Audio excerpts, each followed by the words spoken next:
Bonjour et bienvenue à toutes et à tous dans Multijoueur, votre rendez-vous jeux vidéo sur Tech & Co. Et cette semaine, ça va fighter. Je vous ai dégainé le meilleur roster d'un jeu de combat. Franchement, il n'y a pas mieux que sur ce plateau aujourd'hui. Pas mieux. Hein, on est d'accord, il n'y a pas mieux. Et pour commencer, le retour du charme absolu, le personnage qui a mis des tannées à tous les mecs de BFM et RMC qui ont voulu se frotter à elle la dernière fois qu'elle est venue. Bonjour Kayane. Et ouais,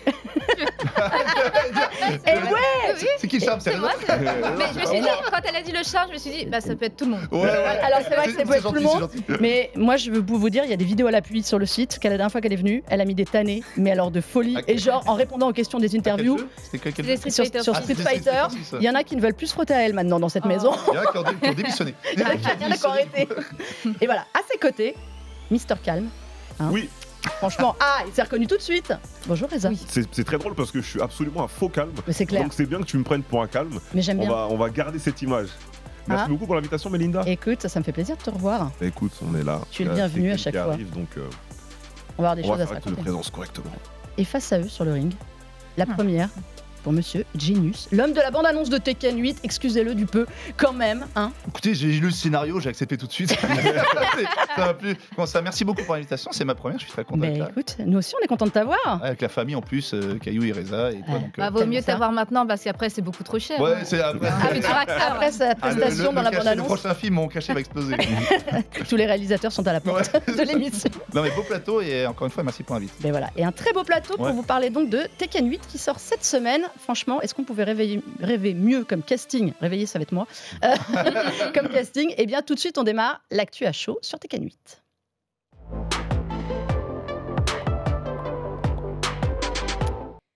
Messieurs, dames, évidemment, c'est pour ça que je vous ai réunis, hein, parce que pour parler de jeux de baston, franchement, mais non. Vous posez quand même un peu là. Mais non. Donc, Tekken 8 sort cette semaine. Le retour, on a fait le tour comme ça. Kayane était en effet venue pour parler de Street Fighter 6. Oui. Reza pour parler de Mortal Kombat 1 qui était revenu. Tekken 8, il manquait plus que lui. On avait dit qu'on s'en parlerait. Alors, ce jeu-là, est-ce que vous l'attendiez? Est-ce qu'il manquait? C'était celui qui manquait à l'appel. Kayane. Bah oui, surtout après la sortie de Street Fighter 6, il y a eu ensuite Mortal Kombat 1 et là, pour avoir le bon trio gagnant, il fallait absolument Tekken 8. C'est le dernier qui sort et en plus vraiment sur New Gen, enfin Current Gen. Donc ça, c'est vraiment très bien. Là où Street Fighter était sorti sur PS4, Xbox One et tout. Oui. Là, on a vraiment des graphismes qui déchirent et le jeu, il envoie vraiment du lourd. Est-ce que ça change quelque chose d'ailleurs qu'il soit pensé justement que pour la PS5, Xbox Series et PC? Est-ce que c'est important? Vous le sentez justement en jouant? On sent totalement. Déjà, nous, on vient déjà de Tekken 7. C'est un jeu, on a attendu 9 ans. Tekken 7, c'est quand même 2015. Et là, que le jeu soit vraiment 100% next-gen, tu le vois sur les détails, tu le vois sur les niveaux, sur les personnages, sur les explosions, les effets. Si aujourd'hui, on en parlait avec Reza, je pense que c'est aujourd'hui le plus beau jeu de combat jamais fait. De loin. De loin, et franchement, c'est du jamais vu. Franchement, le niveau d'explosion à l'écran, c'est ahurissant. Reza, c'est quoi la différence justement entre Tekken, Mortal Kombat et Street Fighter? Comment est-ce que toi, tu expliqueras à des gens qui connaissent que de nom, parce que c'est quand même des jeux qui sont un peu connus depuis 30 ans, niveau nom. Quelle est la spécificité de Tekken par rapport aux autres? C'est un peu des jeux iconiques, comme disait Kayane tout à l'heure, le trio gagnant, parce que c'est un peu les trois licences de jeux de combat les plus populaires des années 90. Ouais. Donc c'est là avec lesquelles on a tous grandi ici. Tekken, c'est un jeu de combat donc 3D qui s'inspire à la base de Virtua Fighter. Donc Virtua Fighter a eu plusieurs descendants, Dead or Alive, Soul Calibur et Tekken du coup. Et Tekken, c'est le seul qui reste en vie. C'est le seul qui est resté en vie. C'est le plus populaire et j'ai envie de dire c'est possiblement aujourd'hui le meilleur. Désolé pour Soul Calibur. Non, mais avec le budget, la thune qui va se faire Tekken 8. D'ailleurs, l'équipe de Soul Calibur 6 a été recrutée pour accompagner l'équipe de Tekken 7 pour développer Tekken 8. On a le meilleur des deux. Voilà. C'est ça. Donc c'est un jeu de combat 3D, donc on a la possibilité de se déplacer de manière latérale autour de l'adversaire. Mortal Kombat est un jeu à la croisée des chemins. On a des mécaniques de jeu 2D, mais aussi des mécaniques de jeu 3D. Et Street Fighter 6 aura lui que des mécaniques de jeu 2D avec les fameux 6 boutons, petit, moyen, gros point, petit, moyen, gros pied. Alors, vous qui jouez au 3, oui. A priori, c'est vrai que comme tu dis, 2D versus 3D. Est-ce que dans votre façon de jouer, tous les trois, ça change beaucoup ou vous abordez chaque jeu de la même manière? Alors vas-y Kayane. Ça change énormément dans le sens où dans un jeu de combat 3D comme Tekken, tu as une centaine de coups par personnage, donc c'est énorme. Tu dois vraiment travailler tes connaissances sur chaque perso, sinon tu peux te faire arnaquer avec quelqu'un qui va te sortir un petit coup balayette que tu n'as jamais vu de ta vie en tournoi. Voilà, 137e coup. Tu as aussi les terrains. Les terrains sont extrêmement importants dans les jeux de combat 3D, puisque ça va impacter les combos que tu vas faire. Si tu vas plutôt faire un combo que tu vas raccourcir pour mettre plus de pression à la relevée de l'adversaire, ou au contraire, un combo qui va pousser l'adversaire contre le mur pour l'oppresser dans le coin, ou le faire descendre d'un étage, ça arrive aussi dans certains stages dans Tekken. Donc il y a vraiment cet aspect de terrain qui joue énormément par rapport à un jeu de combat 2D où c'est en ligne droite et peu importe le stage que tu choisis, ce sera la même chose. C'est d'accord avec ça, Génus? Ouais, c'est vraiment en fait, le côté déplacement, le côté profondeur de gameplay, il y a beaucoup plus de possibilités quand tu joues à un jeu 3D. Jeu 2D, c'est avant-arrière et point barre. Là, tu dois vraiment gérer l'espace, le zoning, les déplacements, le fait de se TP, de se baisser, etc. Donc, en gros, c'est beaucoup moins, c'est plus accessible et à la fois c'est moins accessible parce qu'il y a beaucoup plus de choses à apprendre quand tu joues dans un jeu de combat 3D. Mais moi, c'est ce qui m'a plu. En fait, c'est la liberté, la puissance, le niveau vraiment film de liberté que tu as dans Tekken que j'ai jamais retrouvé dans un autre jeu de combat. Et c'est ça que vraiment que tu peux être très créatif. Tu peux être très créatif dans un jeu de combat et on le retrouve dans le 8 plus que jamais. Alors, ma question bête. Pourquoi tous les jeux de combat ne sont pas en 3D? Oh, la question. Alors là, je vais me mettre tout le monde à dos de l'autre côté. C'est très simple parce qu'il en faut pour tout le monde. Ouais, exactement. Voilà, tout simplement parce qu'il en faut pour tout le monde. Il y a plein de gens qui ont des préférences pour les jeux 2D, il y a plein de gens qui ont des préférences pour les jeux 3D, il y a des gens qui ont des préférences pour les Arena Fighter, type Naruto Storm, MHA et compagnie. Tu as des gens qui ont des préférences pour les platformers, Smash Bros, Brawlhalla et compagnie. Parce que les jeux de combat, au final, ça reste un genre vraiment large. Là où on pense que quand tu sais jouer à un jeu de combat, tu sais jouer à tout, c'est absolument pas vrai. Tu as pas mal de gens, même des joueurs professionnels de jeux de combat 2D, qui ne savent absolument pas jouer à un jeu 3D et vice-versa. Donc il en faut vraiment pour tout le monde et c'est vraiment bien justement que tous les jeux ne soient pas des jeux de combat 3D. Alors on disait Tekken, jeu 3D, jeu surtout avec une histoire complètement emberlificotée depuis 30 ans. Rocambolesque.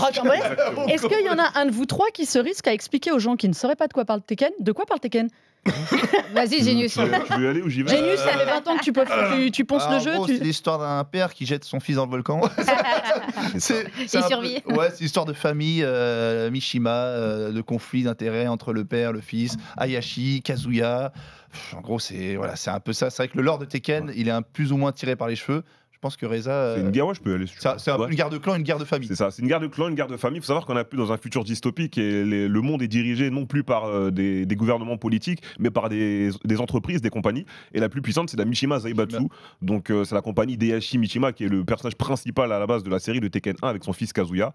Et quand il a son gamin dans Tekken 1 à l'époque, donc en 94 ou 15, il le jette de la falaise, mais on ne sait pas pourquoi. Donc dans Tekken 7, c'est expliqué parce que donc Heihachi avait une femme qui était en fait une femme qui faisait partie d'une famille d'exorcistes démons.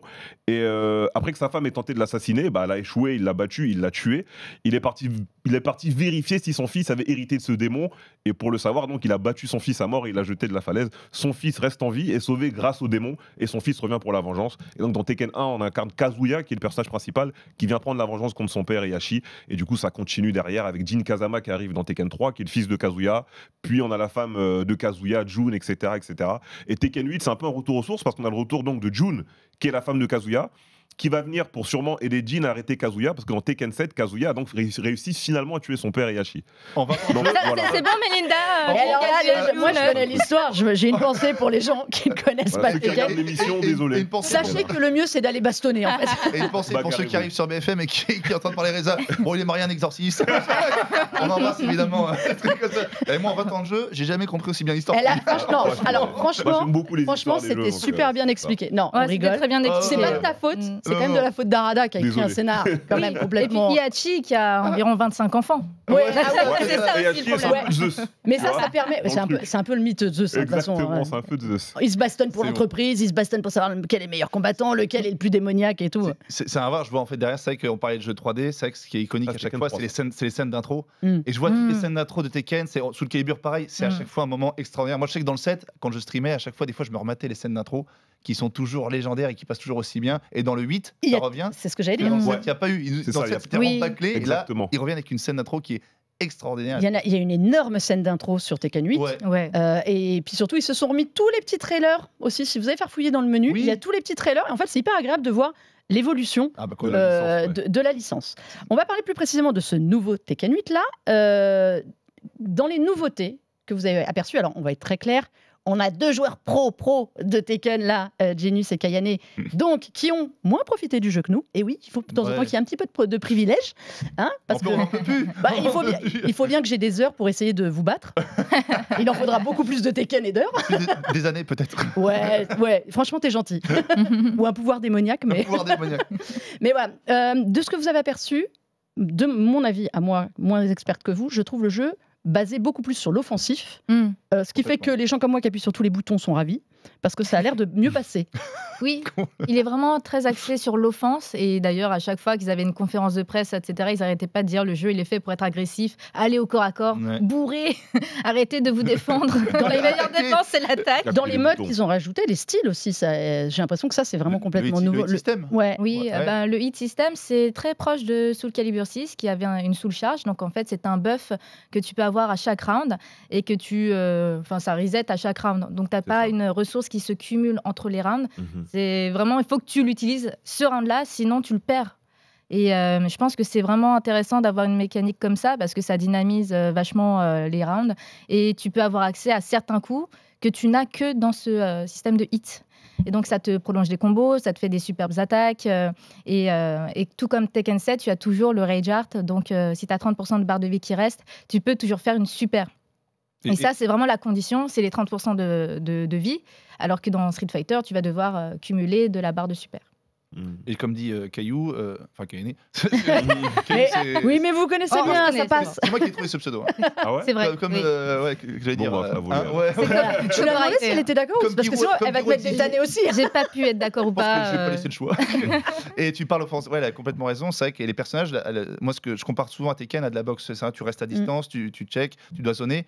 Là, vraiment, le jeu, il est vraiment close range. C'est un jeu de corps à corps et vraiment, c'est de l'attaque pure tout le temps, tout le temps. C'est très dur d'être à l'autre bout de l'écran et de commencer à se déplacer. Là, on est vraiment corps à corps. Ça tape, on esquive, il y a le pas de côté, il y a le bouton automatique pour attaquer pour les gens qui ont un peu de mal avec les déplacements. C'est un jeu de pur corps à corps et de pur castagne. C'est vraiment, ils ont voulu mettre, comme tu dis, le côté en avant. On y va, on attaque, c'est offensif, c'est la fête. Et la défense, on verra. C'est vrai. La défense, débrouillez-vous. La défense, débrouillez-vous. C'est très snowball, comme on dit dans le milieu. À partir du moment où tu commences à dérouler, tu déroules très bien. Ils l'ont aussi fait, ils l'ont dit dans pas mal de conférences qu'on a eues avec eux, parce qu'ils voulaient vraiment que le jeu soit spectaculaire pour les spectateurs. Parce qu'on oublie souvent qu'il y a 2 prismes dans le jeu de combat.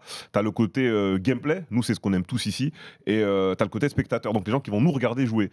Et tu as des jeux de combat parfois qui sont cool à jouer, mais qui malheureusement sont assez ennuyeux pour le spectateur moyen ou le spectateur occasionnel. Donc avec ce Tekken 8, ils voulaient vraiment un truc qui pète et de partout pour que nous les joueurs on puisse s'amuser et pour que les spectateurs qui viennent nous voir puissent vraiment se dire ok, le jeu est stylé, ça va vite, ça tape fort et c'est spectaculaire quoi. Regardez, c'est vrai que c'est impressionnant. Est-ce que le jeu est pensé alors surtout e-sport ? Vous qui êtes des compétiteurs, est-ce que le jeu est pensé avant tout pour être un jeu de compétition ou pour être un jeu quand même grand public ? C'est un peu un 50-50, c'est un peu comme ce que fait Mortal Kombat. Mortal Kombat et Tekken, c'est un peu ceux qui sont jamais sortis de cette ligne. Ils sont là pour vendre des jeux vidéo. Donc tu auras l'expérience jeu vidéo avec le Tekken Ball, avec le Arcade Quest et tout ce qui va avec. Et tu auras l'expérience compétitive parce que tu as de l'équilibrage des personnages.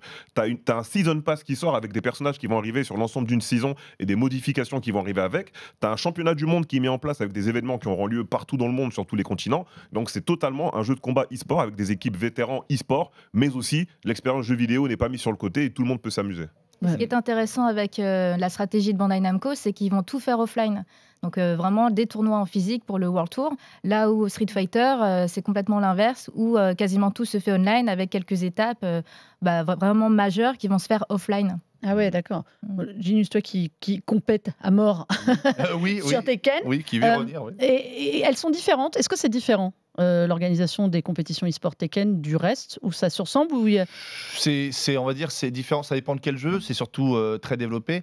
On sait que maintenant, aujourd'hui, Tekken, c'est vraiment la scène e-sport la plus développée avec Street Fighter.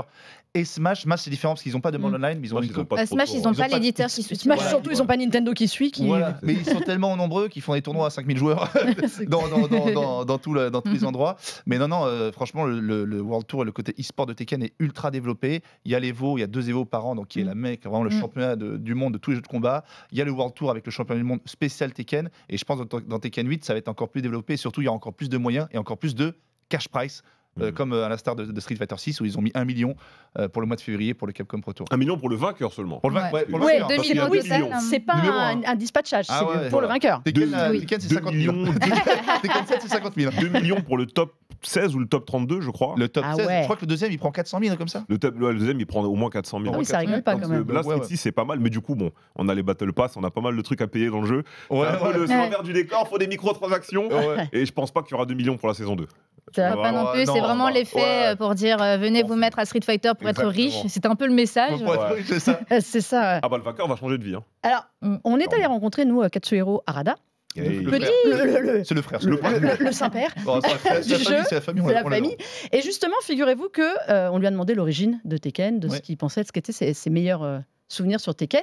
Et il nous a dit qu'en fait, à l'origine, on l'a dit, c'était pour contrer Virtua Fighter, mais qu'en fait, le jeu, aujourd'hui, on ne devrait pas en parler, faire cette petite émission. Donc, on l'écoute, le père Harada. C'est difficile à dire. Surtout quand il s'agit d'une franchise. Mais je ne pensais pas que Tekken durerait 30 ans.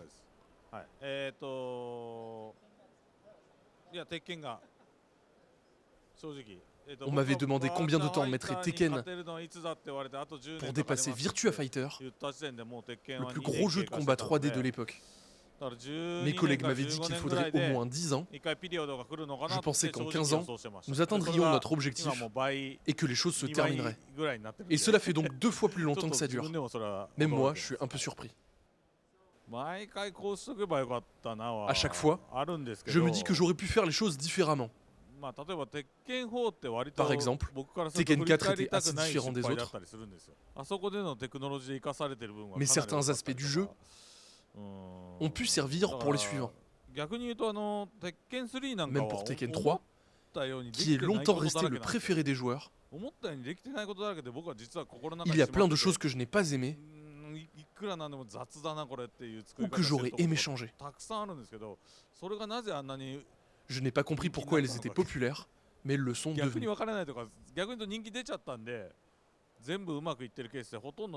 Dans Tekken, on se sert de l'expérience du passé pour penser la suite.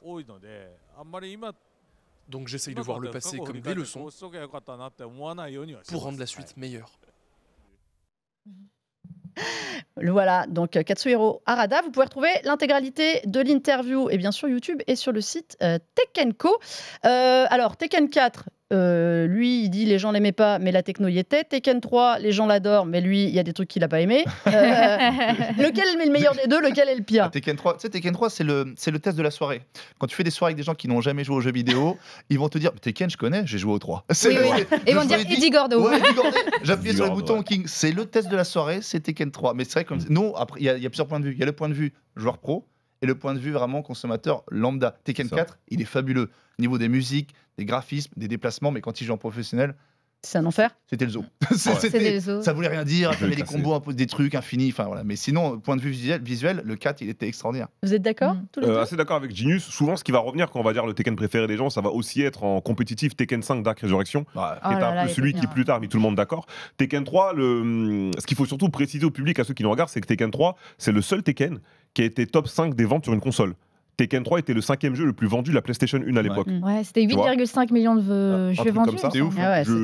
J'ai plus les chiffres exacts, mais il était 5e sur PS1. Et il faut se rendre compte qu'un jeu qui est top 5 sur une console, c'est un jeu auquel tout le monde a joué. Donc toute la génération des gens qui ont eu la Play 1 à travers le monde, t'as au moins, je sais pas, 80% des gens, 70% des gens qui ont joué à Tekken. À une époque, Tekken 3, tu vois. Où t'avais Gran Turismo et tout. Hein. Ouais, c'est ça. L'époque PlayStation. Ouais, Final Fantasy 7. On peut pas parler d'autres choses de Final Fantasy. Attends, mais Gran Turismo d'où tu nous parles de ça quand t'as FF7? Je l'ai passé avant. Gran Turismo, je crois que c'est le jeu le plus vendu de Play 1. Avec FF7. Il me semble, ouais. C'était un carton. Pourquoi ça marche encore, les jeux de combat aujourd'hui? On pourrait se dire c'était très années 90. En vrai, ça marche. On en parle encore, tu vois. Ça marche, mais ça marche moins que dans les années 90. Ah oui, si on fait le prorata, par exemple, Tekken 7 a plus de ventes que Play 1 parce qu'il y a plus de consommateurs aujourd'hui. Mais si on fait le prorata, dans les années 90, ces jeux de combat, c'était ici. Aujourd'hui, c'est les FPS qui dominent. Ouais, c'est clair. C'est les FPS, c'est les Battle Royale. Les jeux online, en fait. Les jeux online, les jeux League of Legends, tout ça. Les jeux en équipe, ouais. Les free-to-play, les jeux en équipe, Valo, tout ça. Donc les jeux de combat, c'est vrai que nous, il y a beaucoup de vieux. On est tous trentenaires sur le plateau. Non, ça se rajeunit, t'inquiète avec Tekken. Ça se rajeunit beaucoup sur Smash Bros. 30 heures. Mais nous, il y a quand même assez. Les moyennes d'âge sont quand même assez élevées. Donc ça reste populaire dans l'ensemble. Mais c'est vrai que par rapport aux années 90, on n'a plus le même statut. C'est du 1v1. En fait, le 1v1, c'est quelque chose qui se perd aujourd'hui. À l'époque, déjà, il y avait moins de jeux online, il n'y avait pas League of Legends, le jeu online était moins développé. Le FPS était moins populaire. Le FPS était moins populaire. Aujourd'hui, il y a une flopée de jeux free-to-play qui cartonnent. Et le 1v1, c'est quelque chose qui se perd. Mais c'est vachement dur le 1v1 parce que tu perds, c'est ta faute. Si tu dois progresser, c'est aussi du fruit de tes efforts. Et c'est vachement dur de se remettre en cause soi-même. Alors qu'en équipe, tu peux toujours accuser les autres. C'est excellent ce que tu dis parce que on va vous mettre aussi une autre interview d'Arada. En fait, vous lui donne ses conseils pour bien commencer. On joue contre lui à chaque fois. Non, lui a mis des tannées, si tu veux. Bon, et justement, il dit n'allez pas en ligne, n'allez pas jouer en ligne si vous n'avez jamais joué. Vous allez vous prendre des raclées et vous serez le seul à vous plaindre parce que, en gros, il y a personne, comme tu dis, Kayane, il y a personne avec vous, quoi. Donc voilà, faut savoir. On va clore cette page Tekken. Parce que Tekken 8 sort, donc on l'a dit, vendredi. Et on va passer à une partie un peu particulière sur à quoi on joue, parce que je leur ai demandé leur jeu de combat préféré.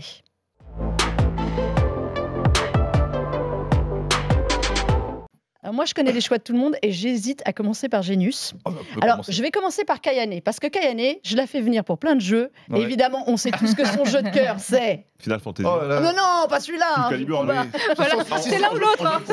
Si c'est pas, c'est l'autre. Alors, le Final Fantasy de la baston, soit Soul Calibur. C'est complètement ça. C'est ça. C'est fantastique, médiéval. Il y a 3 jeux pour définir Kayane. Soul Calibur. Est-ce que tu vas choisir Final le bon Fantasy, celui qu'elle a choisi? Et Nier. C'est vrai qu'il y a une certaine logique. Les 3, c'est Kayane, tu vois. Ça me définit complètement. C'est un éditeur qui fait un mix des 3 jeux, je pense. C'est l'ambassadrice. Justement, Soul Calibur 6, ça a eu To Be de Nier Automata. C'est ça. Parfait. Et donc, tu nous as choisi comme jeu incontournable à faire pour toi en jeu de combat, Soul Calibur 2. Ouais, forcément. Le 2, je l'avais trouvé aussi. Pourquoi le 2? Parce que le 2, c'est l'époque où les jeux de combat sont là aussi. Et c'est l'époque où tu découvres le truc, c'est super bien. T'as Kilik, Maxi et compagnie. On le dit, les jeux de combat, t'arrives, tu sais pas jouer. Les jeux de combat 3D, t'as plus des boutons, il se passe quelque chose. T'as l'impression de savoir jouer. Donc ça rentre vraiment dans la culture. Et le 2, il me semble, c'est celui qui avait eu Link sur GameCube. Oui, t'avais sur Xbox, PlayStation. Dark Vador sur Xbox. Non, ça c'était sur le 4. En fait, t'avais un guest GameCube, un guest PS2 et un guest Xbox. Tu vois. Et t'avais Link sur GameCube. Et pareil, c'est assez incroyable. T'avais Hiati aussi. T'avais Hiati qui était en guest aussi. Est-ce que ça te manque qu'il n'y ait pas de nouveau Soul Calibur? Ah oui, ça me manque énormément. J'attends que la sortie de Tekken 8 parce que l'équipe de Soul Calibur 6 travaille sur Tekken 8. Donc, je vais retrouver un peu de Soul Calibur. Je les ai vus au Japon, j'ai essayé de soutirer des informations. Ils m'ont dit, ah non, il n'y a pas du tout de Soul Calibur 7. Là, on est tous sur Tekken 8. Mais J'espère vraiment que le jeu marchera, Tekken 8. Comme ça, on aura du budget pour Soul Calibur 7. Voilà. Ils ont pris tout le budget. Voilà. C'est elle en fait qui gère les finances là-bas. Elle prend l'argent de Tekken 8 pour aller la mettre. Je me dis que le budget Elden Ring a aussi aidé à Tekken 8. Donc allez, donnez les sous. Et pas tant parce que moi à l'époque j'adorais Soul Blade et Soul Calibur. Il faut savoir que c'est un jeu hyper en public. C'est un jeu, quand tu le prends dans les mains. Ah, moi, j'aime beaucoup Soul Calibur. C'est fluide, tout seul, c'est magnifique. Tu te déplaces, c'est automatique, tu vois. Tekken, t'as l'impression de te déplacer. C'est un peu... Ils sont un peu robots, les personnages, quand ils se déplacent. Il faut cancel dans Tekken et dans Soul Calibur, t'as pas besoin de c'est magnifique. Soul Blade, c'était fabuleux. Soul Calibur 1, et franchement, c'était un grand souvenir. C'est ça que j'adorais. Après, c'est bon, je pense que c'est le Soul Calibur qui a marqué le plus. Le 2 Le 2 Ouais, le 2. Voilà, la reco, sans surprise, de Kayane de Soul Calibur, mais le 2. C'est prévisible. Bon, Reza, pareil. Ouais. Parce que t'étais un peu prévisible. Ouais, j'avais 2 choix sur la même licence. J'avais le choix soit des années 90, soit le choix un peu plus récent. J'ai fait le choix un peu plus récent. Et donc tu as choisi? J'ai choisi Mortal Kombat X. Mortal Kombat X de 2015, qui pour moi est vraiment l'héritage de la licence, l'héritier. C'est celui qui reprend vraiment du meilleur de Mortal Kombat 3, qui est le Mortal Kombat le plus populaire, je pense, le plus connu. C'est du fun. J'ai à peu près 4000 heures sur le jeu. J'ai au moins 70 tournois. J'ai été champion d'Europe. C'est vraiment grâce à ce jeu que je travaille dans le jeu vidéo aujourd'hui. Tu vois, donc j'ai été invaincu 2 ans en Europe sur le jeu. Je me percutais, comme on dit dans le milieu. Excusez-moi ceux qui regardent l'émission. Mais voilà, ce jeu, je l'ai fait pendant toutes mes études supérieures. Il y avait le petit deal avec les parents, c'est tu passes d'abord ton master, après tu fais ce que tu veux. Donc j'ai fait mon bachelor, mon M1, mon M2 en traversant l'Europe. J'avais à chaque fois les petites notes qu'il fallait pour passer et valider mon diplôme. En même temps, je faisais les tournois. Et c'est des souvenirs de fou que je raconterai à mes enfants, plein de trophées à la maison. Et c'est mon bébé. MKX, c'est mon bébé. Mais voilà, c'est beau quand il parle. C'est beau quand il en parle. Et ben, je vous conseille de revoir le multijoueur avec l'ami Reza qui était venu parler de Mortal Kombat et de raconter justement tout son parcours de joueur sur ce Mortal Kombat. Donc, t'aurais choisi un autre jeu, j'aurais été quand même un petit peu déçu. Ouais, non, MKX, c'est... Mais c'est aussi mon Mortal Kombat préféré, il est vachement rapide. Et quand tu regardes des vidéos de Mortal Kombat X aujourd'hui, t'as l'impression que le jeu est en accéléré. Que la vidéo est en vitesse x2. Non, elle est vitesse normale. Et heureusement, pour sa première, Genius voilà, m'a fait un numéro de surprise quand je demande un jeu. Là, je m'y attendais vraiment pas. J'ai hésité. J'ai failli dire Street 5 à un moment, parce que j'ai une belle époque dessus. J'ai failli dire un jeu à l'ancienne, peut-être qu'il a instinct. Et non. J'ai choisi le jeu qui a changé quand même une partie de mon année. Et ceux qui le suivent régulièrement auraient pu trouver. C'est pas bon. Multiversus. Oh non, t'es un troll. Mais qu'est-ce que tu racontes? Tu trolls. Arrête ça. Le jeu de combat Multiversus. Alors ceux qui ont l'image peuvent voir à quoi ça ressemble. Kayane est morte de rire. Ce qui est malheureux, c'est que c'est vrai, il a vraiment dosé ça et kiffé ça. Oui, il arrivait pas à en parler. Je pouvais pas, moi. Multiversus, pour moi, c'est un jeu c'est pour moi un des plus grands jeux de combat. C'est un platformer. Alors raconte ce qu'est Multiversus. Multiversus, c'est un platformer. On connaît tous Smash Bros. Multiversus, c'est un platformer avec les personnages de la licence Warner. Donc tu peux faire Bugs Bunny contre Scooby-Doo. Non mais rigolez pas, c'est un jeu fabuleux. Arya Stark. Non mais je sais, c'est ça qui est ouf. Je connais le jeu, mais moi je peux le sortir, mais je m'attendais pas à ce qu'il me le sorte. J'adore parce que moi je suis pas du tout un joueur de platformer et je me suis mis à ce jeu-là. J'ai cru, je sais pas pourquoi. J'ai cru que tu allais me dire je suis pas du tout un joueur de jeu de combat. Mais il y a 10 millions de joueurs en un rien de temps. C'est pour ça aussi que tu pouvais y croire. Non, j'ai cru avant que tout le monde. Alors il est au taquet. En fait, j'aimais bien l'univers et c'est un jeu qui est, je trouve, extraordinaire avec des sensations. C'est un jeu qui va ultra vite. C'est un jeu un peu révolutionnaire sur le gameplay. On esquive, il y a pas de bouton de garde. C'est un jeu tu peux seulement esquiver. Le sound design, le level design. En plus, c'est un jeu qui cartonnait sur Twitch. Je me voyais déjà streamer pro. Je faisais des scores incroyables, des tournois. C'est un jeu, franchement, j'ai des souvenirs sur ce jeu qui sont extraordinaires. Je suis vraiment triste que le jeu aujourd'hui n'existe plus. Il revient cette année parce qu'ils l'ont retiré du marché, parce qu'ils ont pas trop mis à jour. Il était en bêta après, il n'y avait plus de succès. Mais pour moi, les souvenirs que j'ai sur ce jeu, franchement, si je devais choisir, parce que j'aurais pu citer un autre jeu, Multiversus, c'était extraordinaire. Je te jure que quand le jeu ressort, je te fais revenir. Je veux que tu me réinvites. Je te réinvite. Entendez tous, c'est acté. C'est acté. Non, mais je te fais revenir. Et ce jeu-là, Multiversus, tu fais quoi? Je vais doser quand même les deux. Attends, j'ai dosé Multiversus à fond. J'étais à fond dedans. C'est vrai. Il était au taquet. C'est vrai, mais impressionnant. Donc voilà, les recos jeux de combat à faire absolument. Il y a Calibur, on a Vous avez été c'était inattendu, j'avoue. Un 3D, un 2D, un plateforme. Vous avez été parfait dans vos recos, vous avez été parfait dans cette émission. En tout cas, merci beaucoup à vous d'être venus parler jeux de combat, parler Tekken 8, donc on rappelle qu'il sort vendredi. Kayane, on te retrouve où? Sur ma chaîne Twitch, Kayane TV, pour streamer beaucoup sur les jeux de combat, et sur YouTube aussi, où je fais des vidéos sur des tests et guides pour apprendre à jouer aux jeux de combat. Voilà. Reza? Pareil partout, sur MK_Reza. Donc le mercredi, tous les mercredis, j'ai mon émission jeux vidéo généraliste. Voilà. Et le reste, on joue un peu à tout, du jeu 1D, du jeu 3D, du jeu d'action RPG et du jeu de combat. Et des discussions avec aussi beaucoup de têtes qu'on a vues dans cette émission. Et oui, c'est très agréable de vous entendre. Ils sont les bienvenus. Voilà, de vous entendre discuter. La famille. Genius. Norman Genius sur ma chaîne Twitch ou mes réseaux sociaux. Game One de temps en temps évidemment avec Caillou et sur Twitch en général. Mais là, les prochains mois, Norman Genius Twitch. Ouais. Si vous savez pas où je suis, vous y allez. Si vous cherchez du stream et des vidéos sur Tekken 8. Ouais. De toute façon à 3 là. À partir de jeudi minuit. Si vous savez pas quoi faire de votre vendredi qui vient. Voilà, on sera sur Twitch, ils seront là. Merci à toutes et à tous d'avoir suivi ce nouveau numéro de Multijoueur. Voilà, si on vous a pas donné envie de jouer à Tekken 8 ou à d'autres jeux, je ne sais pas ce qu'il faut faire.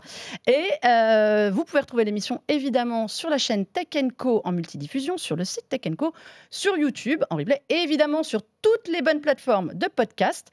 Et on se dit à la semaine prochaine parce que là arrive aussi un mois de février.